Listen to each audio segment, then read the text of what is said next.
Hello बच्चों, कैसे आशा करते हैं स्वस्थ में जबरदस्त होंगे और आप लोग की पढ़ाई भी बहुत अच्छे से चल रही होगी। अगर आप लोग की पढ़ाई अच्छे से नहीं भी चल रही है तो भी कोई दिक्कत नहीं है, क्योंकि अब जैसे अभी नया सत्र स्टार्ट हुआ है तो बहुत सारे लोग तो स्टार्ट कर दिए पढ़ाई करना, बहुत सारे लोग अभी भी नहीं स्टार्ट किए, तो आप लोग भी कर दीजिए।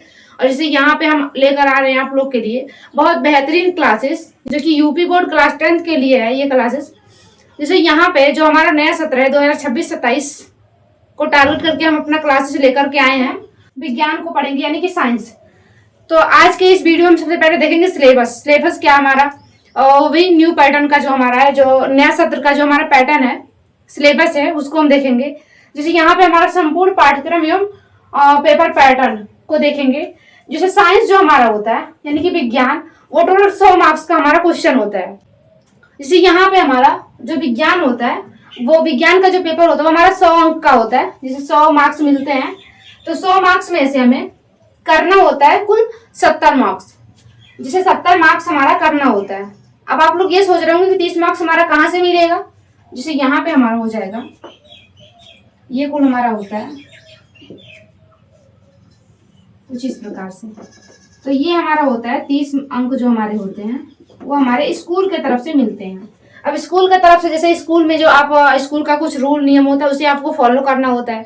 उसके बाद वहाँ पे फाइल लिखना होता है, फाइल वगैरह बनाना होता है। उसके अकॉर्डिंग जो वहाँ के प्रिंसिपल मतलब होते हैं वो आपको ये 30 नंबर देते हैं। तो वो डिपेंड करता है आपके स्कूल पे, आपका कैसा वहाँ का व्यवहार है। आप जिस तरह से वहाँ पे रहते होंगे, पढ़ रहे होंगे, आपका व्यवहार अच्छा होगा तो वो टीचर हो सकता है 30 में से 30 अंक दे दें, वरना 1-2 अंक काट भी लेते हैं। उसके बाद आगे अब 100 में से 30 हमारा जब माइनस हो जाएगा तो बचेगा हमारा 70 मार्क्स, यानी कि 70 अंक। 70 अंक के लिए हमें अब पढ़ना है, क्योंकि यही 70 अंक हमें लाना है। ये 30 अंक तो ज्यादातर मिल ही जाते हैं, ये 70 अंक हमारा लाना होता है हमें।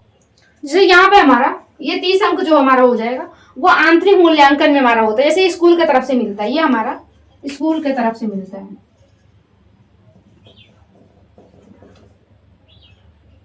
स्कूल से ये नंबर हमारा मिलता है।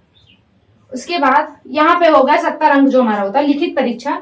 ये हमें जो परीक्षा में हम लिखते हैं उसके अकॉर्डिंग ये हमारा नंबर मिलता है।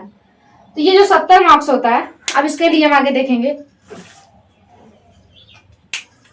अब ये जो हमारा लिखित परीक्षा 70 अंक का होता है, उसमें हमारा 2 टाइप के क्वेश्चन पूछे जाते हैं। एक हमारा होता है बहुविकल्पीय प्रश्न और दूसरा हमारा होता है वर्णनात्मक प्रश्न, यानी कि वर्णनात्मक प्रश्न जो हमें क्वेश्चन आंसर लिखना होता है, और जो बहुविकल्पीय होता है वो हमें OMR पे करना होता है। OMR बेस्ड क्वेश्चन, जिसे OMR पर परीक्षा ये हमारा होता है। जैसे ये हमारा बहुविकल्पीय जो हो जाएगा वो हमारा 20 अंक का होता है। 20 अंक का हमारा बहुविकल्पीय हो जाएगा। तो 70 में से अगर 20 हम यहाँ पे माइनस कर देंगे तो बचेगा हमारा 50, यानी जो हमारा वर्णनात्मक परीक्षा होता है वो हमारा 50 अंक का होता है। अब ये जो हमारा होता है, ये जैसे बहुविकल्पीय और वर्णनात्मक, ये दोनों में हमारा 3 सब्जेक्ट होता है, जैसे भौतिक विज्ञान, जीव विज्ञान और रसायन विज्ञान। तो उसको हम देखेंगे, जैसे भौतिक विज्ञान से कितने क्वेश्चन पूछे जाते हैं या केमिस्ट्री से, ये सब हम देखते हैं। और बाकी जो हमारा साइंस होता है उसमें हमारे कुल 13 चैप्टर में पढ़ने होते हैं। 13 चैप्टर कुल होता है, उसके उसी से हमें 70 अंक मिलते हैं। तो उसी में जैसे बहुविकल्पीय भी हमारा रहता है और जो हमारा क्वेश्चन आंसर होता है वो भी रहता है। तो उसके बाद हम सिलेबस के अकॉर्डिंग हम देखते हैं कि किससे कितना मार्क्स का क्वेश्चन पूछा जाता है। जैसे यहाँ पे हमारा विज्ञान में, जैसे अभी हमने बताया कि जैसे 2 तरीके से हमारा क्वेश्चन पूछा जाता है। एक हमारा होता है बहुविकल्पीय प्रश्न, एक हमारा होता है वर्णनात्मक प्रश्न। जैसे 2 टाइप के हमारे क्वेश्चन पूछे जाते हैं, बहुविकल्पीय और वर्णनात्मक प्रश्न। तो जैसे यहाँ पे हमारा 3 प्रकार के होते हैं हमारे, जैसे जीव विज्ञान, रसायन विज्ञान और भौतिक विज्ञान, 3 टाइप के हमारे हो जाते हैं। और इन तीनों से हम देखेंगे इनका वेटेज कितना रहता है क्वेश्चन का। जैसे रसायन विज्ञान में हमारा जो बहुविकल्पीय प्रश्न होता है, बहुविकल्पीय प्रश्नों की संख्या जो हमारा होता है वो यहाँ पे होता है 6। और वर्णनात्मक प्रश्न जो होते हैं उसमें हमारा संख्या हो जाएगा 14। उसके बाद जैसे यहाँ पे हमारा कुल टोटल, इससे हमारे 20 क्वेश्चन पूछे जाते हैं। जो रसायन विज्ञान होता है उससे हमारा कुल टोटल जो होता है वो हमारा 20 प्रश्न पूछे जाते हैं। 20 प्रश्न पूछे जाते हैं, जिसमें से हम 6 हमारा बहुविकल्पीय हो जाएगा और 14 हमारा वर्णनात्मक प्रश्न हो जाएगा, यानी कि जो क्वेश्चन आंसर हमें करना होता है। उसके बाद यहाँ पे जीव विज्ञान में जो हमारा होता है, जो विज्ञान में पूरा क्वेश्चन जो होता है हमारा वो 25 पूछे जाते हैं। इसमें जो हमारे क्वेश्चन की संख्या होती है 25, यानी कि यहाँ पे हमारा 7 हो जाएगा और यहाँ पे हमारा 18 हो जाएगा। यानी कि जो बहुविकल्पीय प्रश्न होते हैं हमारे जीव विज्ञान में वो 7 क्वेश्चन पूछे जाते हैं, बहुविकल्पीय क्वेश्चन, और जो हमारे वर्णनात्मक प्रश्न होते हैं वो 18 क्वेश्चन, इसमें से 18 अंक का पूछा जाता है। जैसे यहाँ पे हमारे 7 अंक का क्वेश्चन पूछा जाता है, यहाँ पे हमारा 18 अंक का। उसके बाद जो हमारा भौतिक विज्ञान है उसमें भी कुल टोटल हमारे 25 अंक के क्वेश्चन पूछे जाते हैं, जो 25 अंक मिलते हैं यहाँ पे। तो यहाँ पे जैसे बहुविकल्पीय जो हमारा हो जाएगा वो 7 अंक का हो जाता है। उसके बाद जो वर्णनात्मक प्रश्न हमारा होता है वो भी हमारा 18 अंक का हो जाता है, यानी कि इसके अकॉर्डिंग हम अपना तैयारी कर सकते, जो कि 70 अंक हमें 70 अंक के लिए हमें पढ़ना होता है। जैसे 70% हमें लाना, 70 अंक हमें लाना होता है। कुल टोटल 100 अंक का होता है हमारा पेपर, जिसमें से 30 अंक हमें स्कूल से मिलता है, यानी कि आंतरिक परीक्षण होता है, जो हमारा आंतरिक मूल्यांकन हो जाता है। जो हमारा 30 अंक होता है वो आंतरिक मूल्यांकन यानी कि स्कूल की तरफ से मिलता है, और जो हमारा 70 अंक का होता है उसे हमें करना होता है। कुछ इसके आगे हम देखेंगे, जैसे हमें कुल 13 चैप्टर पढ़ना होता है, तो कौन कौन सा वो हमारा चैप्टर होता है, इसके आगे हम देखेंगे चैप्टर हमारा कौन कौन सा हो जाएगा। जैसे यहाँ पे हमारा अब जैसे 13 चैप्टर हमें, जैसे विज्ञान में हमें कुल 13 चैप्टर पढ़ने होते हैं। जैसे 13 चैप्टर में हम देखते हैं, जैसे सब पहला चैप्टर हमारा हो जाएगा रासायनिक अभिक्रिया एवं समीकरण। दूसरा चैप्टर हमारा हो जाएगा अम्ल क्षार एवं लवण। तीसरा चैप्टर जो हमारा हो जाएगा धातुएं एवं अधातुएं। उसके बाद चौथा जो चैप्टर हमारा हो जाएगा कार्बन एवं उसके यौगिक। ये हमारा हो गया केमिस्ट्री का पार्ट, यानी कि 4 चैप्टर केमिस्ट्री में हमें पढ़ने होते हैं। 4 चैप्टर का नाम हो गया। यहाँ पे 5वां चैप्टर जो हमारा होता है जैव प्रक्रम। जैव प्रक्रम से यानी कि नाम से ही पता चल रहा है, यहाँ से हमारा बायो स्टार्ट हो जाता है। जैसे 4 चैप्टर हमारे केमिस्ट्री हो जाते हैं, उसके बाद हमारे बायोलॉजी का स्टार्ट हो जाता है। बायोलॉजी पहला चैप्टर, 5वां चैप्टर हमारा हो जाता है जैव प्रक्रम। 6ठा चैप्टर हमारा हो जाता है नियंत्रण एवं समन्वय। उसके बाद 7वां चैप्टर जो हमारा होता है जीव जन्म कैसे करते हैं। फिर 8वां चैप्टर हमारा होता है आनुवांशिकता। अब इसके बाद हमारा जो 9वां चैप्टर होता है यानी प्रकाश का अपवर्तन और परावर्तन, वो हमारा फिजिक्स का पार्ट हो जाता है। तो अगला हम देखेंगे, जैसे यहाँ पे हमारा ये 8 चैप्टर हो गए। इसके बाद हम देखेंगे का परावर्तन और अपवर्तन, यानी कि प्रकाश का परावर्तन अपवर्तन 9वां चैप्टर हमारा हो जाता है। अब यहाँ से हमारा फिजिक्स यानी कि भौतिक विज्ञान स्टार्ट होता है।